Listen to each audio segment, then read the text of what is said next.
Will Seattle voters approve the biggest education levy in city history? Supporters say a preschool to college funding strategy is worth it. But opponents are pushing back on the $600 million price tag. Seattle voters have been very generous, but they are feeling the pinch. We cannot afford to not invest in our kids right now. The Family's Education Preschool and Promise Levy would replace 2 expiring levies and add 2 years of free college tuition for local high schoolers if it passes. This levy funds activities that the school district will not fund. Both sides weigh in. This seems too large and too unwieldy. Today's lesson, the cost of educating Seattle's youth. Next on City Inside Out.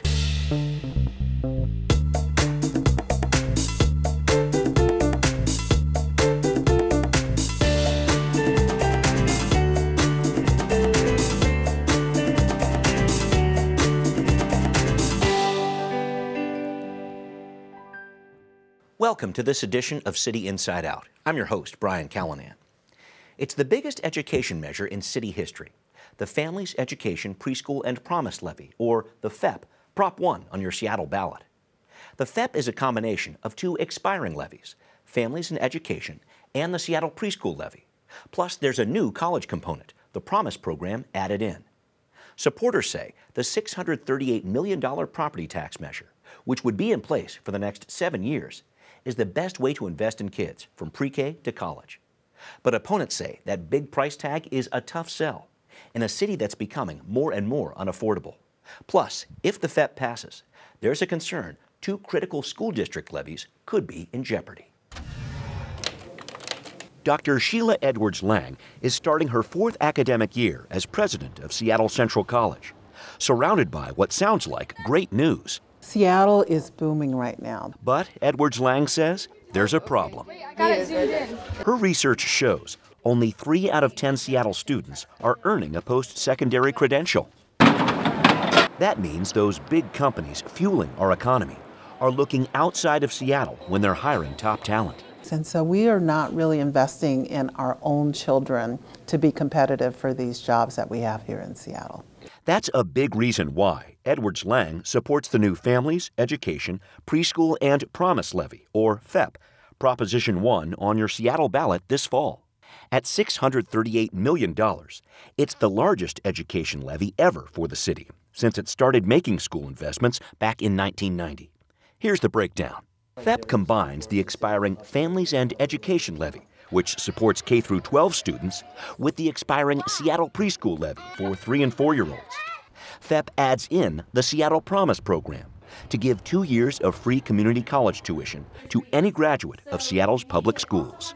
The city says, in total, the 7-year property tax measure would end up costing the owner of a median-priced home just over $9 more per month. We cannot afford to not invest in our kids right now because it's going to cost us more in the long term if we do not invest in our kids. Seattle voters have been very generous, but they are feeling the pinch. Sue Peters, former Seattle School Board president, says the FEP levy puts the city in competition with the school district, which is trying to pass its own levies for new school facilities and operation costs in February of next year. The size and the scope and the timing of the city's levy really does put the school district's levies at risk. Peters says it's also not clear if FEP money would go towards Seattle's charter schools, approved statewide despite strong opposition from Seattle voters. Plus, Peters, who wrote to former Mayor Murray with concerns about rising costs with the preschool program, says having the majority of FEP dollars going towards preschool after just a 4-year pilot is not the right investment. And so by bundling it in with the bigger levy, it's effectively locking voters in for 7 years to an initiative that's kind of expensive and hasn't been fully proven.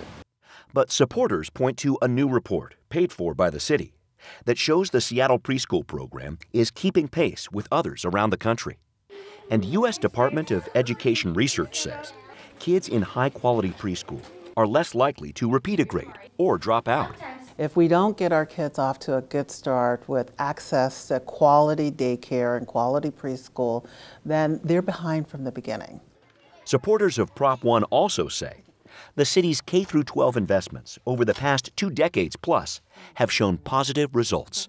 You think about the schools where we have made targeted investment, not only are they outperforming schools in the state, kids of color, low-income kids are outperforming others in the state. But opponents point out not all of the levy's K-12 investments are meeting their targets, which makes the city's push to fund preschool and college programs all the more concerning.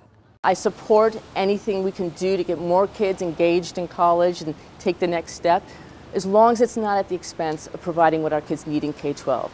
Further complicating the K-12 picture is a new state education funding system via the McCleary decision that the Seattle School District says still doesn't resolve local budget issues. The numbers to the right of the decimal. It adds up to a high-stakes battle over education funding in our city, with two sides both asking you to do your homework on the FEP levy. It's a sad day for Seattle's kids and families if it doesn't pass. There's a very real risk of levy fatigue. And joining us to discuss this matter further, we have with us Tim Burgess, the former mayor, city council member. He is the Families Education, Preschool and Promise Levy campaign chair. Tim, good to see you again. Nice to be here. We also have with us Melissa Westbrook. I should point out there's no formal opposition campaign, but she's one of the few community members with concerns about this. She's a blogger and activist who writes the Seattle Schools Community Forum, speaking out against the levy. Thank you for being here, Melissa. Glad to be here. And we have with us also Nicole Grant. She is of the King County Labor Council, speaking in support of the FEP levy. Nicole, good to have you. Thanks, Brian. And finally, Saul Spady, an activist and PR executive who has been working to oppose the levy. Saul, good to have you too. Yeah, thanks so much for letting us join you. All right, here we go. We had a coin flip before the show, and Nicole, I'm going to give you 1 minute to make an opening statement about why voters should support the Families Education, Preschool and Promise Levy, otherwise known as the FEP Prop 1 on the ballot. Yes, I think we have a real opportunity with Prop 1 to do something that's good for everybody in Seattle. It's rare when there's something that voters can do that helps young families with, very young children, up into families with adults in their 50s and their children are ready to go to the Seattle colleges. This is an opportunity to do something that can help so many different kinds of Seattleites, and that's why so many workers are supporting it, from unions like the American Federation of Teachers to the Teamsters and construction workers as well. Got it. Saul, I'll give you a minute off the top too. Yeah, for sure. I just want Seattle voters and definitely my fellow millennials to just always remember that property taxes have consequences. And so in a city where affordable housing, safety, transportation are things that are in such need, I think we need to realize that when we go from $136 to $248 in property taxes on homeowners and apartment owners, they're going to pass that along to renters. And it really disregards that core situation, which is that we're struggling with a lot in the city of Seattle, and this program provides free pre-K, free community college for everyone of all income levels, and I think it's deserving for community members, people in the city, to say, take a close look at this, make sure that it provides for everything you need, that it provides accountability and transparency, and that we as a community can ask our politicians to come back with a better pared down plan that fits the times and the needs of right now. Okay, we're going to dive into a few of those different issues in a bit, but Tim, let me jump to you, and I want to talk about one of the biggest concerns I've heard from the No camp, and it's this. Pushing for a big levy for education, the city of Seattle could cause trouble for the Seattle School District's levies coming up next February. The district says it needs those levies more than ever, since the new state education funding plan under McCleary is still coming up short, they say. So how do you respond to this criticism that the FEP levy could hurt the school levies? Well, I don't believe it will. In fact, if you look back at when the Families and Ed levy or the preschool levy have been on the ballot, we are often followed several months later by Seattle School District levies, and they have passed. And I think those of us who are campaigning for this particular levy will be right side by side with our school district in January and February, urging voters to approve the school district levies. I think what's important to remember here is the school district funds basic education in our public schools. This levy funds activities that the school district will not fund, like preschool, like our school-based health clinics, like the college promise that Mayor Durkin has introduced. So these are efforts where we are coming alongside the school district, walking closely with them to make sure this passes, and then we'll help make sure their levies pass as well. Melissa, let me draw you in here just to talk about this. I think what Tim's saying here, Families and Ed, been around since 1990. It's not like people aren't used to voting on it and voting on some of the school levies too. I know FEP does have a different name this year. It's a lot bigger in terms of its scope and who it's helping out. But I think the yes side would be arguing, I'm hearing it here, we need FEP and we need the school levies. The intent is not to compete here. But they are. And it's not several months later, it's mere months later in February 2019. And the school district, we're at a different time. I think Saul said it very well. We're at a very different time than other levies. The city already expanded the parks. They brought in the preschool program, moved Seattle. They added a soda tax, and the state put on a new property tax to fulfill McCleary. So now we're going to add this greatly engrossed families and education levy, and then mere months later ask again. And I have to say, I wonder how much is enough and what homeowners are going to think when they look down. And for me, if I had to choose, I would support the Seattle schools levies. Okay, Nicole, maybe I can have you dovetail off of that. And I want to talk about what working families are dealing with here in Seattle, and higher taxes is a piece of that. As Melissa brought up here, in the past 4 years, voters have approved city housing levy, extra levy for parks, another for our library. The list continues. Is this a time when voters might say enough is enough? In light of all these other tax increases, are they ready to double what the city's investing in education? Yeah, I think workers are ready to vote yes on Prop 1, and the reason is because it's a choice to support our kids. And a lot of the times with taxes, you don't get a choice. Like, do I like my taxes going to lock kids up in cages in Texas? No, it's disgusting. Yeah. Do I want to be able to know that my taxes are going to be spent making sure that kids have good preschool, all the way through to good college? Yes, that is what I want to spend my taxes on. Okay. Tim, you wanted to add something? I do want to add there, because working families actually benefit directly from Proposition 1. Preschool under this program is free up to 300% of the federal poverty level. Yeah. For a family of 4, that's $75,000 a Right. year.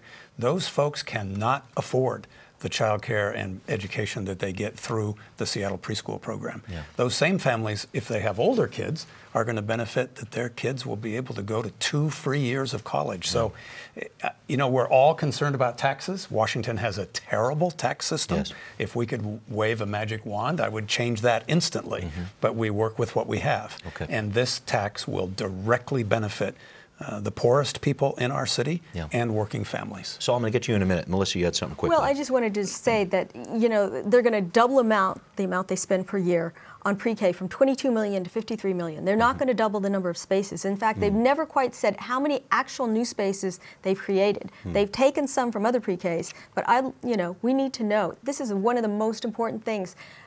We need to know where the money is going. Okay. And it's not clear.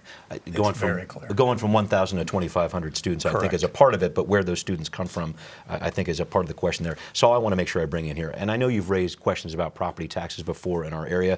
You were working on that campaign to stop the Seattle head tax from happening. A lot of businesses, I know, were behind you. Of course, the council did end up repealing that back in June. But I'm looking at this FEP levy. Many businesses, labor groups, have joined the Yes campaign. Chamber of Commerce, SEIU are endorsing this. Amazon is the top donor. Are you surprised there is no formal opposition to this measure? No, I think at this time the city of Seattle went through a pretty intense upheaval with the head tax, and there was kind of an opportunity, I think, to observe a large increase in taxes and kind of a silent opportunity to just kind of get a sense of where the voters are at. And as much as, you know, we're talking about all these larger organizations, I do think there's this underground grassroots discussion that's going on between voters. And we talk about the poorest in our community and their needs, but I do think that we need to remember that property taxes, and I'm kind of a broken record, but property taxes do increase rent. And my friends, the younger millennials in the city who are trying to find affordable housing, trying to get reliable transportation, they're struggling to just get into an apartment. And we need to consider that when rent goes up, it forces those most at risk possibly out of their homes. And I think the city really needs to take a stop, to look around, to look at the people on our streets that are dealing with really serious drug addiction issues and consider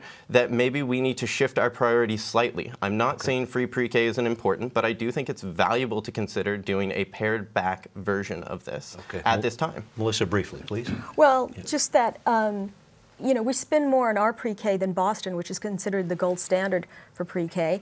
And in fact, Boston gets federal and state grant dollars, and yet even though there's documentation saying that the Seattle pre-K will do it, they haven't done it, and it just seems unfair to ask taxpayers of Seattle to pay for all of it when there are monies available. Okay, Tim, you want your response, please. We do braid funding, so Our preschool costs approximately $12,000 a slot. Boston is $11,000. The state of Washington is $10,700.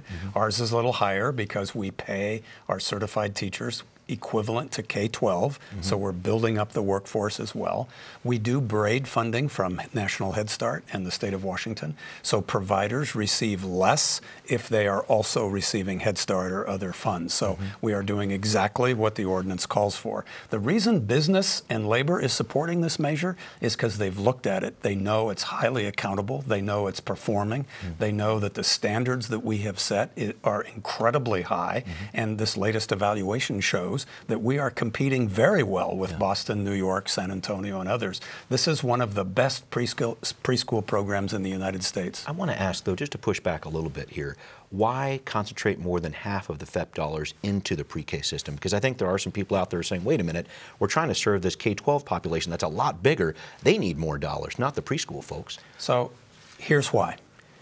If a child from birth to age 5 does not receive the kind of inputs and support that they deserve, where 90% of the brain architecture is completed by age 5, they will enter kindergarten already behind. And if that happens, and more than half of the children in Seattle enter kindergarten already behind, not ready to learn, they face a steep climb. And so it's smart to spend early rather than wait and spend later. So Mayor Durkin and the City Council agreed. I agree with them as well. We should invest heavily in the early years to avoid the problems that come later. Okay, Melissa, quickly. And you know who else wants to invest?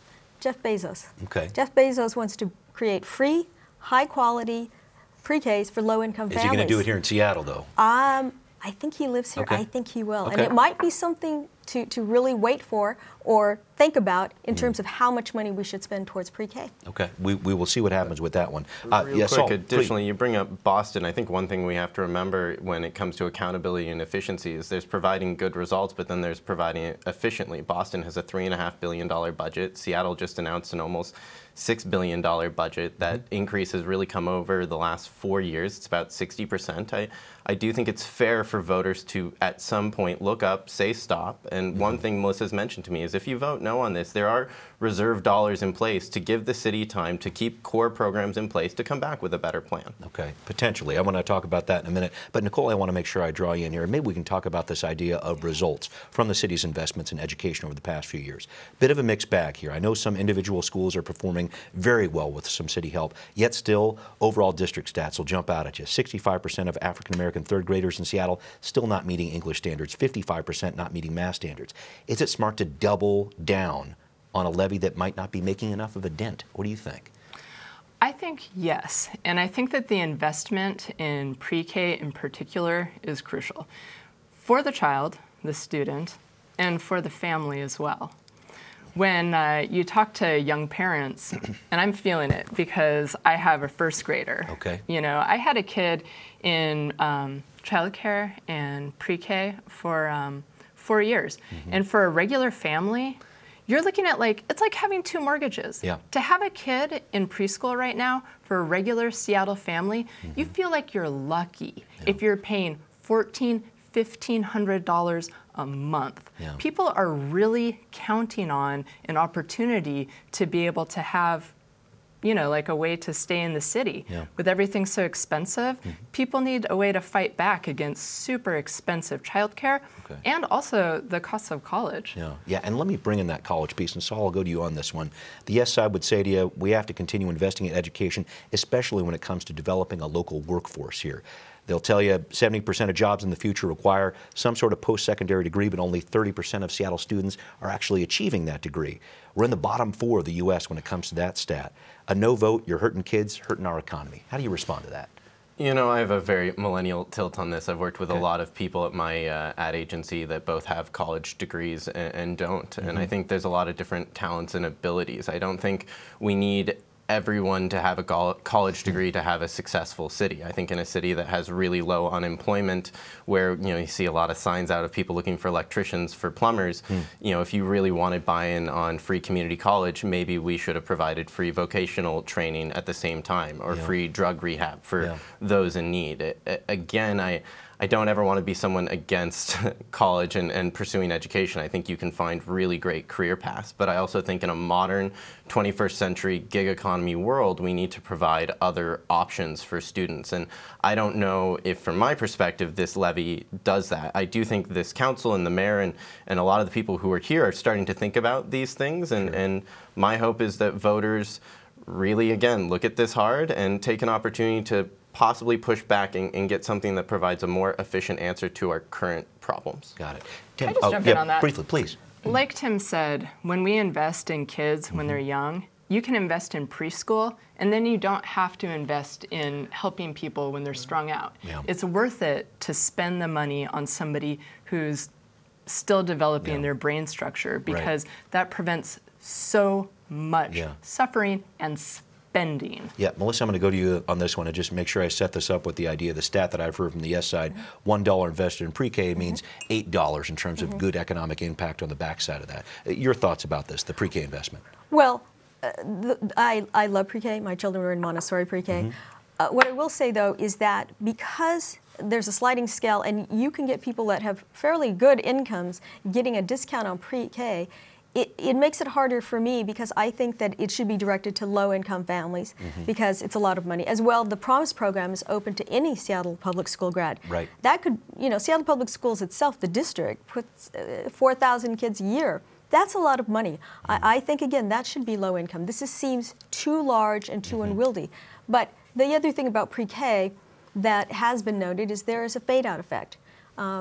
I think the good thing about pre-K is it sets kids on the road to learning, but it doesn't necessarily mean that they are going to continue learning at the degree that they exit pre-K. Which might make the argument you need to continue the investment, I guess, through K through 12. Thank you. Yeah, but Except they're cutting back on the amount in K-12. No, so. we're not. We're actually dramatically increasing K-12 investments with this levy. I guess what I meant, because Please. they are going to allow charter schools probably to access Here those we funds. go. All right, I want to make sure I touched It's on the charter absolutely schools true. issue here.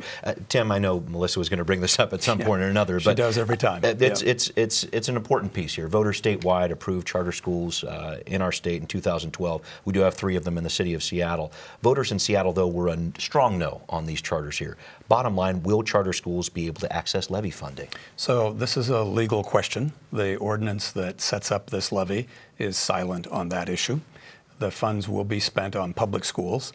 There's an active case in the Washington Supreme Court. A ruling could come out tomorrow or next week. We don't know when.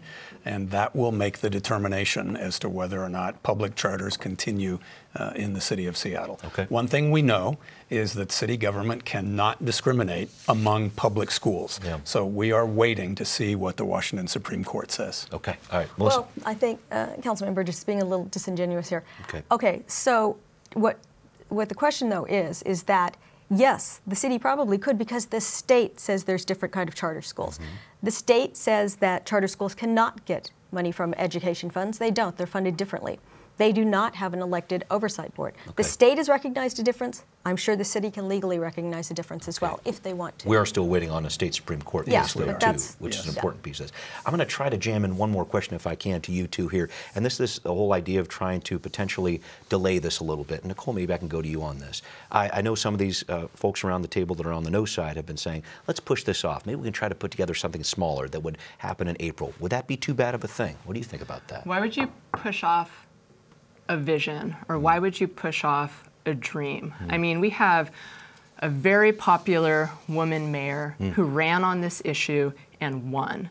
We have somebody who we can trust in Jenny Durkin to implement the Seattle Promise and the entire Seattle Ed Levy. Why would we wait for something that we wanted so bad that's so modern and significant? Saul, maybe I can bring you in here. I think maybe the concern over the delay, in addition to what Nicole is saying there, is that our city's growing really quickly, too. Our school system's growing, too. 8,000 additional students in the past 10 years. Putting the brakes on a levy at this time might send a message that we're not looking for in our schools.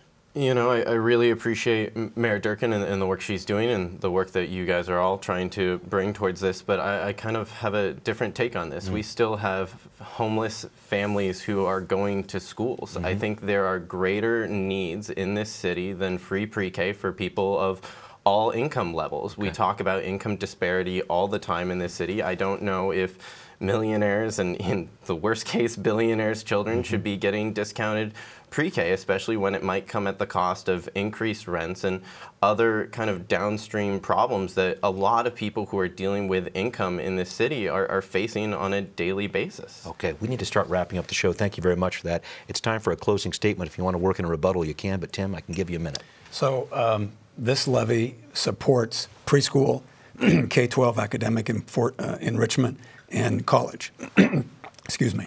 Why would we stop or delay, excuse me, such a successful program? Yeah. So this idea that we could put this off, put it on the back of the kids, I think is just a false idea, and we should continue to invest in what is tremendously successful for our children. Okay, Melissa, I'll let you wrap up. Last word. It's enlarges the scope, enlarges the cost. Seattle taxpayers are already paying a lot in property tax. We have 2 school levies that need to pass. It would be catastrophic for the district to lose them. And you just have to wonder why charter schools would be able to access those K-12 dollars, which will thin down the dollars that will go for these existing programs in Seattle Public Schools. Okay, thank you all for your input here, and we will be right back. The children are our future, you know what I mean? You got to invest in them. I'm not sure why there's so much appetite for higher taxes. I think we definitely need to do something about education. Do you think property taxes are too high as it is? Yes, it is. We'd like to know what you think. Send us an email at contact@seattlechannel.org or find us on Facebook and Twitter and give us your feedback. Before we close today, it's time for our weekly Cio Poll. Do you plan to support the Families Education, Preschool and Promise Levy? Yes, no, or are you undecided? We want to know what you think.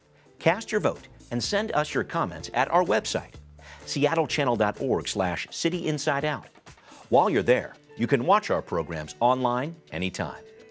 Coming up next week, Saving the Showbox. Is the popular Seattle music venue a historically significant building that's worth saving? We hear from both sides next time on City Inside Out. I hope you join us.